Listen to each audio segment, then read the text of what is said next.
guys, and welcome to writing equations or inequalities. So just very simply, an equation has an equal sign in it, and inequality has an inequality sign in it. So less than, greater than, less than or equal to, or greater than or equal to.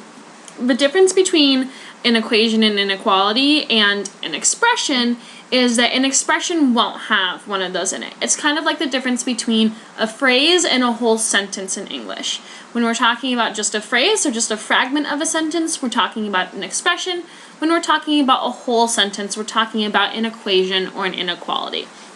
The big thing that signals to us that what we're talking about is an equation or an inequality, the big thing that signals that to us is this word is. The word is the most important thing when we're talking equations and inequalities. Is going to be what tells us the difference between expressions and equations or inequalities, all right? So you'll see that in both of our examples right here, that word is right here. So right there in that one and right there in that one. If it doesn't have the word is, then it doesn't have an equal sign and it doesn't have an inequality sign. Very important to remember. So let's go ahead and look at what we have here. All right, so we have lots going on. Here we see is equal. Now, whenever you see is equal, immediately the first thing you should do is put an equal sign. All right, because you know that is equal, there's nothing else that could possibly go here. It's got to be an equal sign. And then if you read kind of the end here is equal to 13, you know that 13 is also going to be over here because it's equal to 13. And that's all that'll end up going on this side.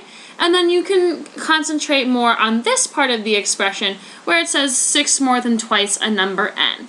So here we have to think about, all right, so what does more mean? Well, more means plus, okay?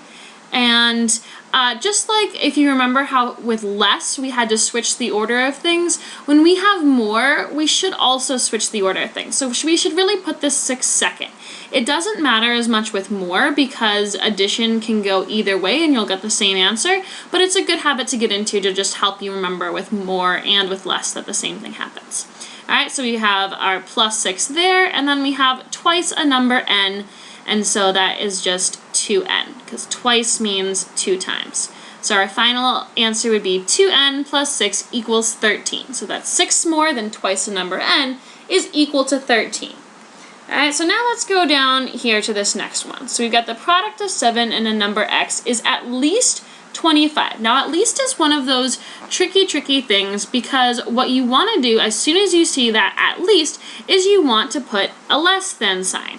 Because you say, at least, that's less than. No, it is not less than.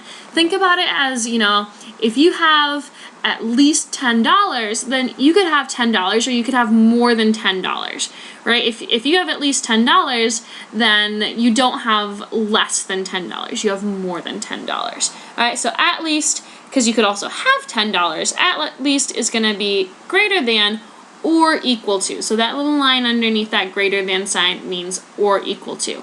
And if you have trouble remembering which one is a greater than and which one is less than, then think about it as some sort of animal. Some people say crocodiles, some people say dinosaurs, that wants to eat the thing that's bigger. So its mouth has to be open to what's bigger.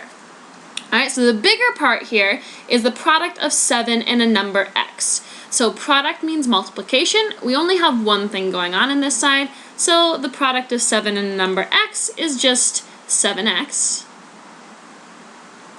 And then we have is at least, and that's what gives us our greater than or equal to, 25.